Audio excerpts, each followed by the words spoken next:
August 19న Rakhi పండుగ. ఇది అనుబంధాలకు ప్రతీకగా నిలిచే ఉత్సవం. ఈ సందర్భంగా అక్కా చెల్లెళ్ళు తమ అన్నదమ్ములకు రాఖీ కడతారు. ఇందుకోసం ఇప్పటి నుంచే మార్కెట్లో వివిధ రకాల రాఖీలు అందుబాటులోకి వచ్చాయి. అయితే నిర్మల్ జిల్లా కేంద్రంలో శ్రీ గాయత్రి గోశాల ఆధ్వర్యంలో తయారు చేసిన రాఖీలు ఎంతో ప్రత్యేకతను సంతరించుకున్నాయి. ఆవు పేడతో అందమైన రాఖీలను తయారు చేశారు.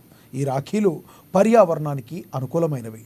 అందుకే ఈ రాఖీలను తయారు చేసి ప్రజలకు అందించడం జరుగుతుందని నిర్వాహకులు తెలుపుతున్నారు. తాను రూపొందిస్తున్న రాఖీలు అందరినీ అమితంగా ఆకట్టుకుంటున్నాయంటున్నారు. ప్రతి ఒక్కరూ గో సంరక్షణకు కృషి చేయాలని పిలుపునిచ్చారు.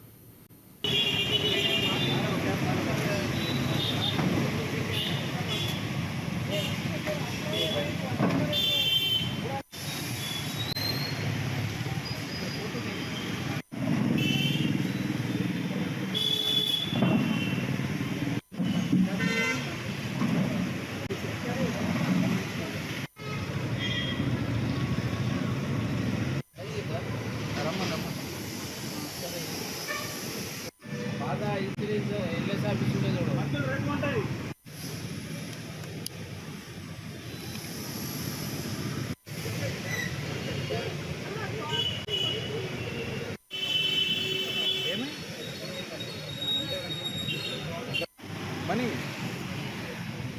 Good morning.